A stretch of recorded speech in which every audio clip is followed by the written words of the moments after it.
Have you heard the name Adrian Newey? Even if you don't know the man, you know his accomplishments. His role in Formula One was out of the spotlight, but he's as big a star as they come. Considered to be one of the best engineers, designers, and technical directors in history, Adrian Newey cars, and the copycats he inspired, dominated racing for over 2 decades, winning a stunning number of Grand Prix and Championship titles in the process. 6 drivers have won the Drivers' Championship behind the wheel of his cars. How did Newey's designs get them there? How did his designs revolutionize F1 as a whole? Today on Past Gas, he's the Calvin Klein of the racing line, the Chanel of the chicanes, the Versace of Vroom. When it comes to F1 designers, there's no other name besides Adrian Newey.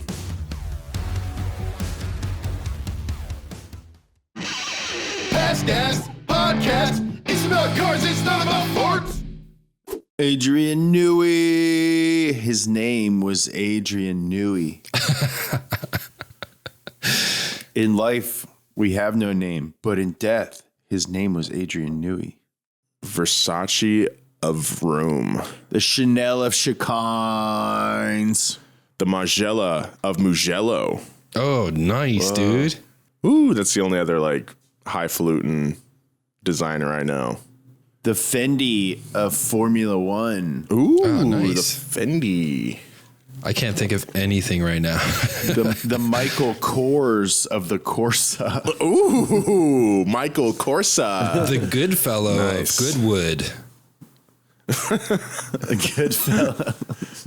That's all I wear. Sorry. The Route 66 of Eau Rouge. The Sonoma of Sonoma. Welcome to Past Gas, everybody. This is a fashion show now. We're just going to talk about brands and how much we love brands. America's number 57 streetwear podcast, number 2 automotive podcast, number 7 in leisure. That's right. There's no leisure here. We're trying our hardest. I swear to God. No, this is strictly business. My name is Nolan Sykes. I'm joined as always by my other co-host. We got James Pumphrey. Ooh, that's good 3-point shot.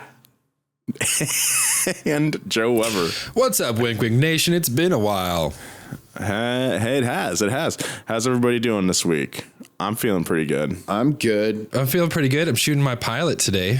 You're shooting a pilot in the head today? No, don't even start that rumor, dude. I love pilots. Okay. Yeah, Joe is currently on a private flight, and he's like, I'm shooting my pilot today. And the pilot's up front. It's a biplane, like one of those ones where they just sit like front to back. And the guy's like, what? So shooting a pilot for a new donut show. We're very excited. Hopefully he doesn't get up. I brought back the Wink Wink Nation thing because there's a Wink Wink reference that came organically. I did not force it. I'm already developing my IP for shirts. Hell yeah, dude. Just on record, I love pilots. I would never shoot pilots. I trust them with my life. Very overworked profession. Absolutely. All right. So let's get into the script. Let's talk about Adrian Newey. Let's talk about Formula One. Let's talk about Adrian Newey. Let's talk about Formula One. Let's do it. It needs to be discussed. Born in Stratford-upon-Avon, England in 1958, Adrian Newey had an immediate attraction to automobiles, and not in a sexual way. Well, we don't know that. In his best-selling autobiography, How to Build a Car, Newey says, quote, By the age of 6, I decided my future lay in motorsport. I was 12 when I knew I wanted to design race cars.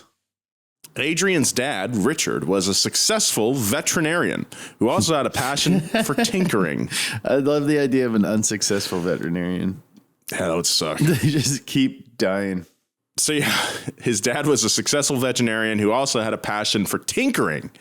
He and young Adrian can be found in the family's garage, where the boy spent countless hours assembling small models. It was during this time that Newey became enamored with individual car parts and their role in the greater machine. Like many creative kids, he quickly got bored with what already existed and thus began creating and designing his own hypothetical vehicles. Like most kids who are fascinated by auto racing, Adrian initially wanted to be a driver. At the age of 14, he bought a go-kart to compete at his local track, but soon realized that not only was his kart too slow, he just didn't have the natural instincts of a great driver. While his mind could race a mile a minute, that didn't really translate into physical skill. Despite the disappointment, this setback led Adrian back to the thing that truly fascinated him about the automotive experience: how to make a car go faster. Newey doubled down on his engineering knowledge. He researched and sketched incessantly, and even took a welding course, despite it being offered 3 hours away from home. When you're a teenager, nothing is better than discovering something you're passionate about and applying yourself to it.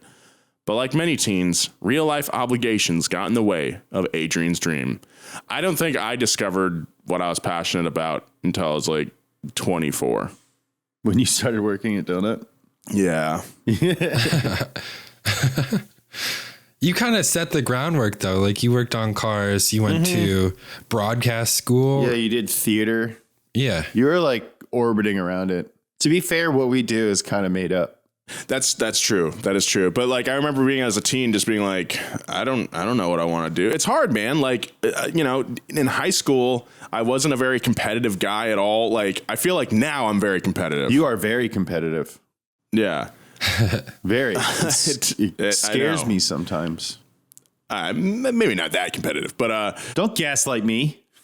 I'm scared sometimes. Good. I don't know. So that's cool that he found his spark that early on. Anyway, let's continue. Like many brilliant, ambitious personalities, Newey found himself restless and bored with academia. I think all of us can relate. All of us were really bad at school. Yeah. Now I make more than a doctor. Like PhD, not MD. He attended the very traditional all-boys school, Repton Public. Ooh. That's cool. Where he was a constant prankster and smartass until his hijinks reached a breaking point at the age of 16. Repton Public, home of the Raptors. Go Repton Raptors. Dude, Repton Raptors represent. I can't think of a British school having a dinosaur as a mascot. They don't believe in dinosaurs. During a rock concert set in a revered 19th century Repton building, a boozed up Adrian snuck into the sound booth and pushed the volume to the max. Within seconds, the entire building reverberated with prog rock. Hell yeah, dude. The headmaster presumably intervened and the concert was swiftly shut down. The headmaster of the concert? The headmaster of Repton Public. Oh, okay. I feel like Jeremy Clarkson was like in this guy's class. The fallout was immediate. It was discovered that the stained glass windows of the hollowed space cracked under the deafening racket. So needless to say, the powers that be at Repton were fed up and promptly expelled Adrian Newey. You must leave here today, and you will never come back. Adrian Newey, you are hereby banished from Repton Public. Following his departure from Repton, Newey found more productive ways to raise a ruckus. During his time at the University of Southampton in the late 70s, he began to put his mechanical know-how into practice by developing his first vehicle from scratch, a motorcycle. Wow. When I'm bored, I'm like, I'm going to learn whittling. This dude is just like, I'm just going to make a motorcycle from scratch. Did you whittle? I bought all the stuff and then realized it wasn't for me. I hate that. Yeah. Christina gave me a crocheting kit at the beginning of quarantine. And I did that. I did it for like 2 weeks straight. And then I was like, nah, I'm just making string. I'm just making long strings. Sounds like you were doing it wrong, though. You're supposed to make scarves. Yeah, don't you start with a string? You start with a string. It took me like a week to make like a foot long, 4-inch wide just strap of fabric, and I was like, this is long, dude. This takes forever. So I stopped. When he wasn't tweaking his bike, he toured British factories and researched international companies, learning to admire the efficiency and forward-thinking approach of the Italians and Japanese, which would have a profound effect on his design endeavors later in life. Newey's obsession with bikes often kept him from his classes, But after nearly failing out, he decided to fully commit to school since he was advised that without a degree, he wouldn't be able to get a job in design. Finally devoted to his studies, Newey excelled, receiving first-class honors in aeronautics and aerodynamics from the University of Southampton in 1980. Oh, good for him, man. He's excelling. This guy's the same age as my parents! I never met your dad, obviously, but Oh, Big Dave? Big Dave and Adrian Newey would probably hang out, right? No, my dad would kick this guy's ass. He's like, I made those stained glass windows, punk. Those stained glass windows are meant to be revered. My dad used to wear like shorts and cowboy boots. And he was 6'5", like 400 pounds. Hell yeah. Damn. Yeah. After graduation, Newey interviewed at a number of racing teams and manufacturers, but was turned down for job after job due to a lack of experience, as well as not having a mechanical engineering degree. Finally, however, he got his big break, a job under Harvey Postlethwaite at Fittipaldi Formula One. That name sounds familiar. Ooh, don't it though? In the 1970s era, aerodynamics were emerging into the forefront of Formula One engineering, which meant Newey's entry into the racing world couldn't have come at a better time. Like so many accomplished people from history, Newey's success relied partially on amazing timing. His expertise in aerodynamics may not have been the right fit for most aspects of automotive design, but when it came to a race car, specifically how to make one go faster, it was perfect. It's also interesting to note that Newey's design hero was Colin Chapman, founder of Lotus, another aerodynamics pioneer who believed that high power was less important than good handling. Adrian's time with Fittipaldi was brief but exciting.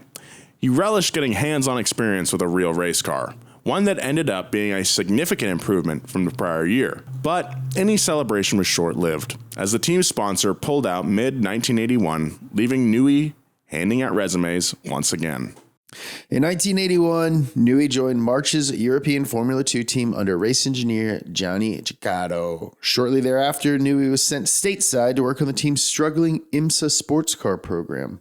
In 2022, any job on today's racing teams is an incredibly specialized role. But in this story, an important bit of context is that teams in the early 80s were made up of only about 30 people. Compare that to 800 or so that staff today's squads.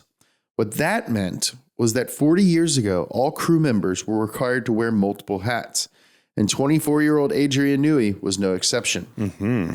Toto Wolff says something in Drive to Survive where he's like, the Haas team is smaller than any amount of people that are on vacation from the Mercedes team at one time.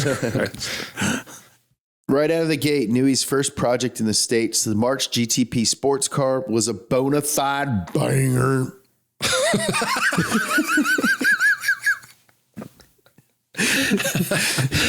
And won the IMSA GTP title 2 years straight.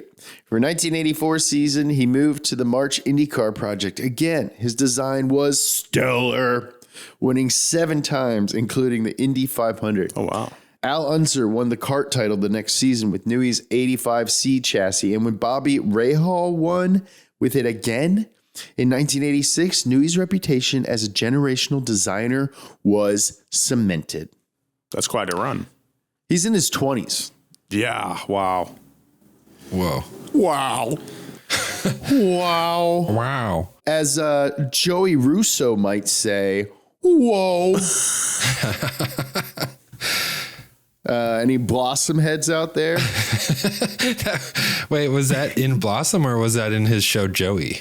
Well, it probably started in Blossom, and then wasn't Joey a spinoff of Blossom? Whoa. Whoa. And then you got Owen Wilson going, wow. Wow. Whoa, wow. We should get Joey and Owen together. I'm sure Joey would be down.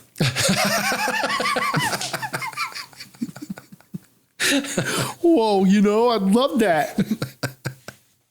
In 1987, Newey's dream of working in Formula One racing was finally realized when he returned to Europe and soon joined the March team as chief designer. Again, very young at this point still. Newey describes his time at March, later known as Leighton House, as the breeding ground for the success he would achieve later in his career. Had I gone straight in with an established team, big or small, I would have been trying to establish myself within an existing design group. But at Leighton House, it was great to be able to do things in an inexperienced group with no preconceptions. We relied on our instincts, judgment, and the results of the wind tunnel. We did psychedelics. No, this is not part of the quote. Microdosing. What is a race car? Asking ourselves constantly, what does speed even mean? I wonder if there's racing engineers that have dabbled with psychedelics to try to 100%. But it's sad though, because racing is a very buttoned up kind of sport where you probably wouldn't hear that sort of stuff be talked about too much. I had to take a drug test to work in NASCAR last weekend. Yeah, but this is the 80s. 100% of these people are doing coke. That's so weird that you had to take a drug test. I know. Newey poured all his focus into designing the March Judd 881. He said, the rival turbocharged cars had far more power, so our philosophy was to concentrate on aerodynamics as the prime design principle. This thing's so sick looking. The result was a revolutionary car that became one of Newey's favorite designs of all time. Driven by Ivan Capelli and Mauricio Gugelman. That's a name that starts sexy and ends nerdy, huh? Yeah. Driven by Ivan Capelli and Mauricio Gugelman, the 881 took the race world by storm and changed the direction of F1 design forever. The car was aggressively modeled with multiple never-before-seen features. As Newey noted, it was the first raised-nose car, the first with properly sculpted front and rear wing end plates, and the diffuser was quite advanced, making it far more aerodynamically efficient than, say, the McLaren Honda MP4/4 that it competed against that year. Wow. March head Ian Phillips said, Adrian arrived with a car in his head that blew everyone away because it was near half the size of anything else. Half the time, we didn't know where it was. Well, I remember in Monaco that year, we were about to start, and it was like, where's the car? Where's the car? And I moved my suitcase, and there it was, hidden behind my suitcase. If we ever meet any English driver that we've ever mentioned on this podcast, they're going to hate us. No, they're going to say, let me shake your hand. You were spot on. Even though the 881 didn't bring March a championship that year, it was a seminal moment in terms of aerodynamics becoming the key to F1 car performance. Phillips went on to say, the March 881 was years ahead of its time, and I regret that the team wasn't good enough to deliver Adrian a win. As March officially became Leighton House in 1989, Newey was promoted to technical director, but things didn't go well the following year. Their new car, the CG891, failed to score a point that season. It performed well in the wind tunnel, but was unpredictable on track. Financial tension was also brewing, and so despite having the hottest designer in the sport, both physically and otherwise, Leighton House fired Newey in the summer of 1990. Newey's first major chapter in F1 had come to an end, but he was just getting started. Well, now I want to hear the next section. Well, you're in luck, Joe. Big thank you to our friends at Manscaped. Manscaped is a world leader in men's below-the-waist hygiene, and Manscaped wants to transform your shower routine with their all-new ultra-premium collection. This all-in-one hygiene, skin, and hair bundle is designed to upgrade the everyday man's shower routine from head to toe. Your skin, hair, and balls deserve this, fellas. Save big by going to manscaped.com for 20% off and free shipping with the code GAS20. Manscaped has been a long-time sponsor of the show. I think think they make really great products, including that wonderful Lawn Mower 4.0. But let me walk you through the Manscaped shower routine right here, okay? Lather on the cologne-infused ultra premium body wash with aloe vera and sea salt to keep your skin feeling clean and moisturize all day. Step number 2, it's hair care time, all right? Apply the 2-in-1 shampoo and conditioner that cleanses and nourishes in one step. Nice. Step 3, once you hop out of the shower, protect yourself from body odor by applying on the Manscaped aluminum-free deodorant. This deodorant dries clear and is also cologne-infused. You're going to be smelling great, guys. Step 4, do you have tattoos or dry skin? Let's hit your skin with the hydrating body moisturizing spray. Step 5, apply the Manscaped lip balm. This is a free gift when you purchase the Ultra Premium Collection. And last but not least, I'm going to be using that Lawn Mower 4.0 electric trimmer to clean off any unwanted body hair. This new bundle will change your life, and I want all my listeners out there to live their best lives, okay? So, get 20% off plus free shipping with code GAS20 at manscaped.com. That's 20% off plus free shipping with code GAS20 at manscaped.com. It's time to get wet and clean with your new Manscaped shower routine. All right, so Adrian's out of a job.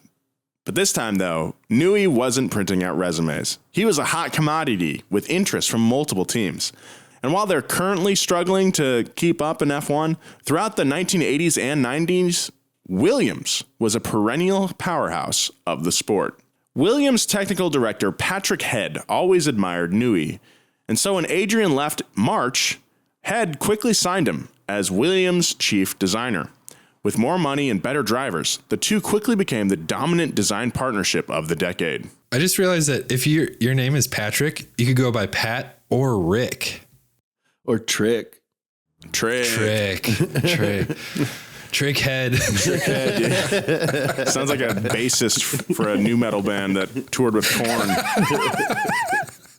Dude, Trick is a sick name. Trick Head, yeah. Crazy Town, they had Shifty Shell Shock and Trick Head. If you said that to me, I would believe you. Yeah, you're damn right you would. By mid-season 1991, Newey's FW14 chassis proved to be a vast improvement from the previous year. But reliability issues and the dominance of Ayrton Senna prevented Williams team driver Nigel Mansell from claiming the championship. In 1992, though, that changed. Mansell took the driver's crown, and Newey secured his first constructor's title. In 93, Newey's cars won again, this time with Alain Prost manning the wickedly fast FW15C. The wickedly fast.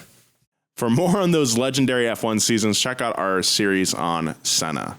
On top of these stellar victories, Newey was settling into the role as a father and husband. Boo! In his biography, he describes the period before the 1994 season as one of the best times of his life. He describes the time before he got married and had a kid as the best time of his life? No. On top of those stellar victories, so at the same time. So he's a new dad. He likes his family. He likes his family. Okay. And his garage family is winning too. I'm not used to that. Yeah, I see. I'm sorry, James. It's okay. Do you want to go camping soon? Yeah. Cool. Yeah. That'd be nice. Too bad our trucks are in a museum. I know. Following Williams' back-to-back titles, Formula One decided that their car was too good and too advanced. Electronic driver aids like traction control, ABS, and active suspension were all outlawed for the 94 season, and the balance of the Williams FW16 suffered as a result.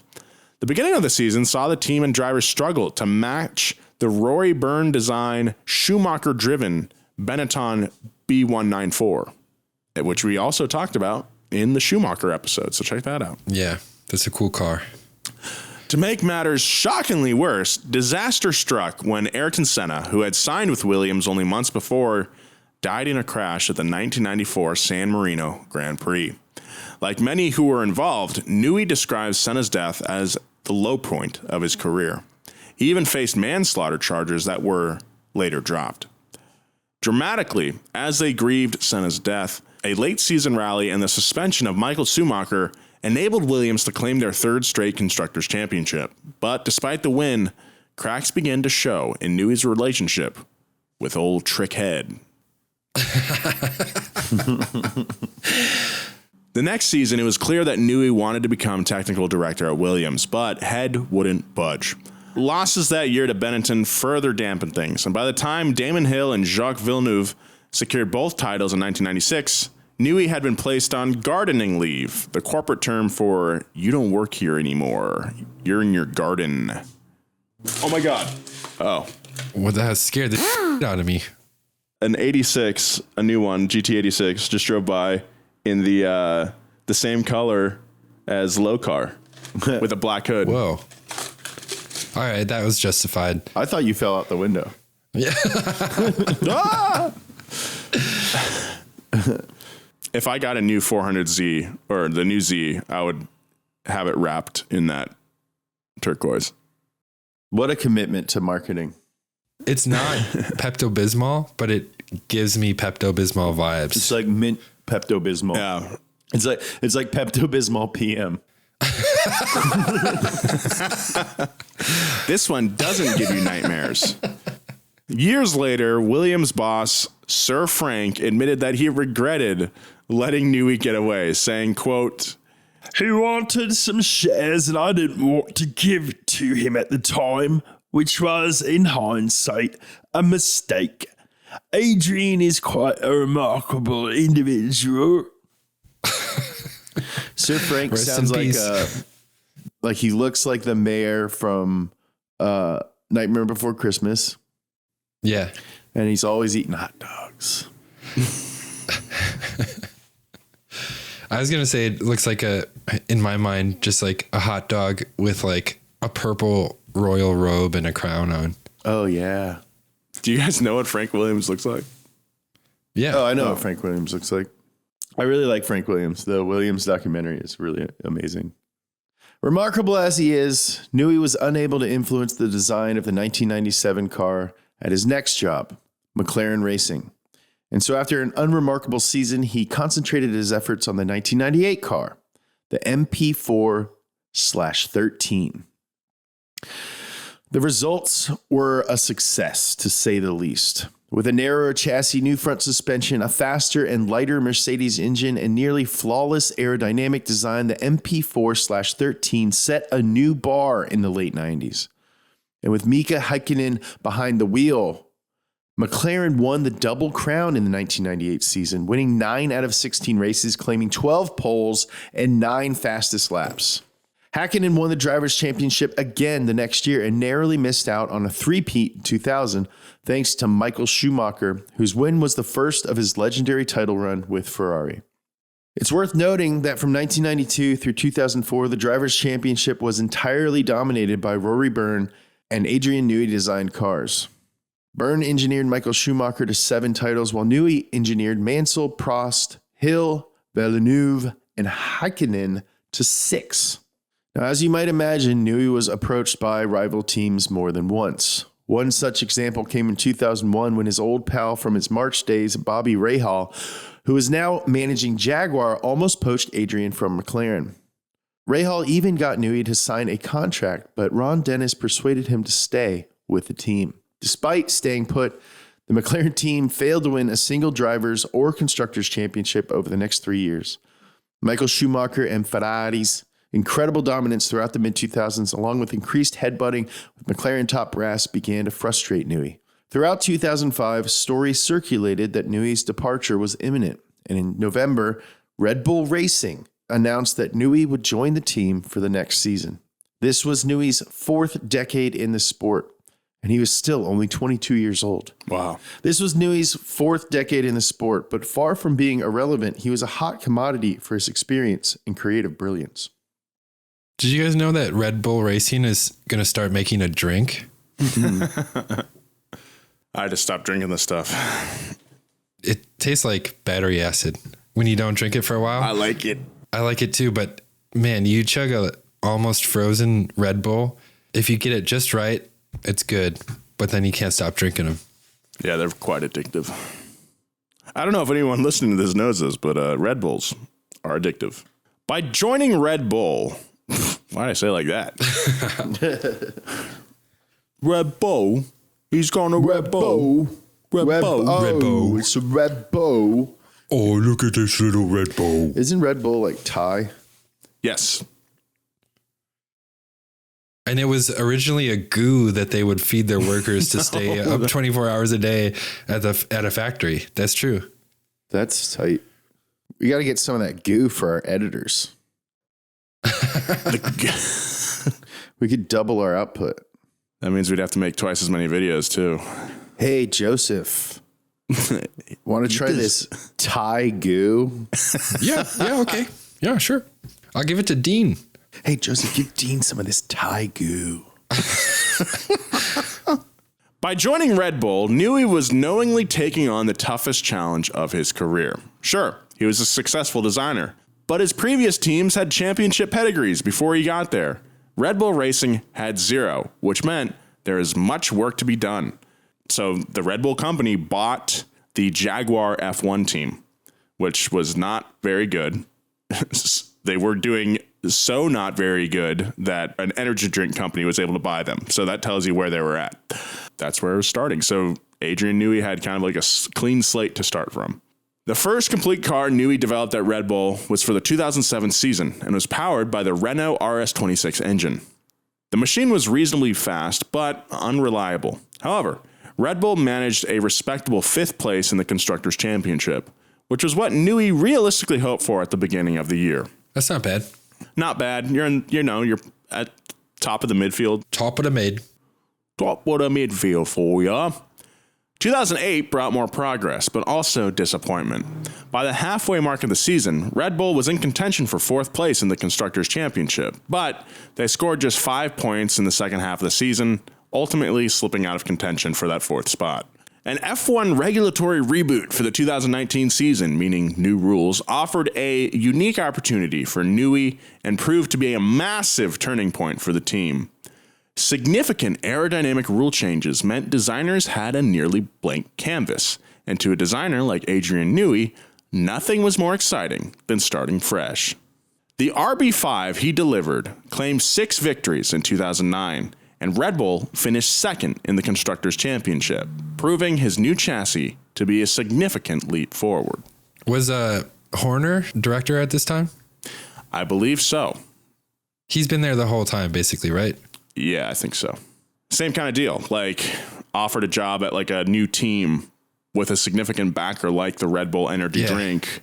You know, that gives you a chance to kind of like start your own organization how you want it to be run rather than having to be maybe a junior member in an older team. Yeah. So nobody will hire me because I've got such a randy last name, mate. Big thanks to the Zebra for sponsoring this episode of Past Gas. With more folks than ever hitting the road today, there are more accidents happening and insurance rates are going up. Lucky for us, our friends at the Zebra are here to help. They make it so easy to save hundreds on our car or home insurance in just minutes. The Zebra compares car and home quotes from every major insurance company side by side, giving you all the facts you need to make the right decision. It's the fastest way to find the right coverage at the right price, all from a provider you can trust. In fact, the Zebra saves people an average of $922 a year on car and home insurance combined. Plus, they do it all in just 5 minutes. For some reason, I have a hard time shopping for insurance, but what I really like about the Zebra is that they put it all in one place. You don't have to shop at a bunch of different sites. I really like how convenient the Zebra makes insurance shopping, especially for someone like me who's buying bad cars all the time. It's really convenient to be able to go into one spot, shop a bunch of different companies, and get a guaranteed best rate. Save time and money in minutes. Show your support for the show by going to this special URL, thezebra.com/passgas, and get your free quote today. That's thezebra.com/passgas.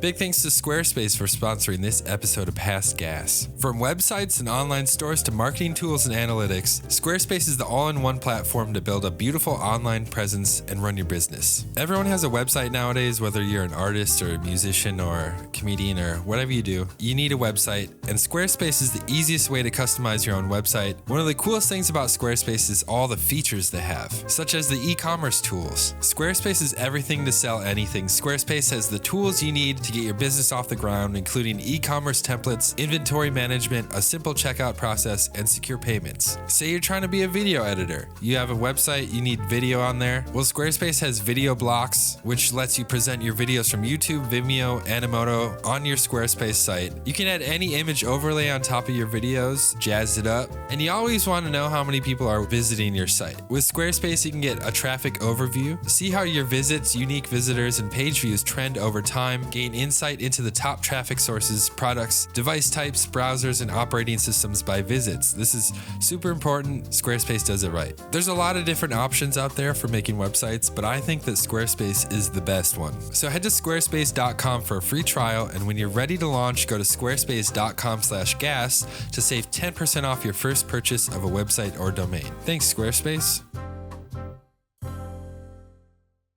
The next season's RB6 changed everything.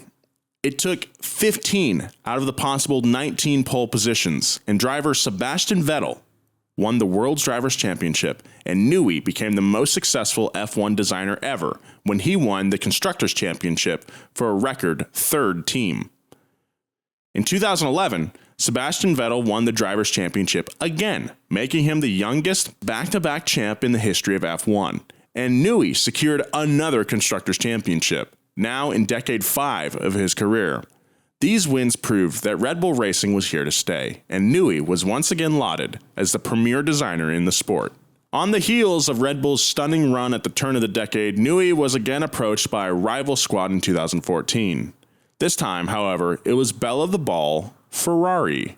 Newey visited Luca Montezemolo in Tuscany and was basically offered the world.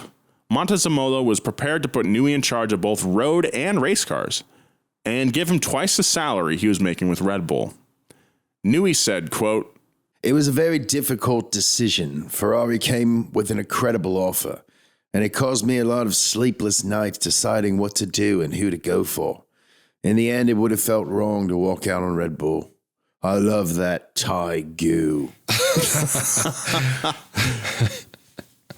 Most people drink it. I like to smoke it. He turned the offer down and instead took a wider role with Red Bull Advanced Technologies, a position he maintains to this day. Also, it should be noted that Sebastian went on a 4-year championship streak with Red Bull. Then in 2014, the year that Adrian Newey was offered the role at Ferrari, Vettel finished 5th, and then Vettel went over to Ferrari. Whoa.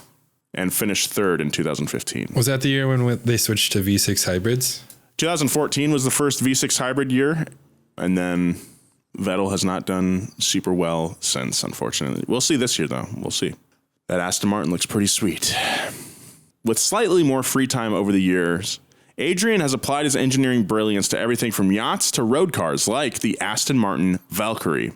However, his impact at Red Bull F1 continues, as he still has significant influence over their design and engineering teams. Adrian Newey is a math nerd, a rebellious teenager, artist, and genius engineer, all rolled into one. His remarkable career has played out like a metaphor for precisely what makes Formula One so thrilling: a relentless search to achieve synchronicity between man and machine. Quote, "After all, it's actually relatively easy to drive a Formula One car," writes Newey in his biography. "The challenge is doing it faster than anybody else without losing control. That's an entirely different level." That's hard, dude. Yeah. That is pretty hard. Although from his karting days, he knew he couldn't be behind the wheel, Adrian found a way to reach that next level by applying his gifts with incredible success. And in the process, he single-handedly shaped F1's history and what the sport is today. The end. The end. So what did we learn? We learned that you can break windows with rock music. We learned that Trick is an appropriate name for someone named Patrick. Sick name, beyond appropriate. Trick head. And that Red Bull started as a goo. Just like all of us. We all started as a goo. Yeah, we're all just old goo, dude. What are we all? Other than a well-aged goo. Held up by sticks. Held up by sticks. Wow. That's true, man. That's crazy. Yeah, dude. We're just dad goo, man.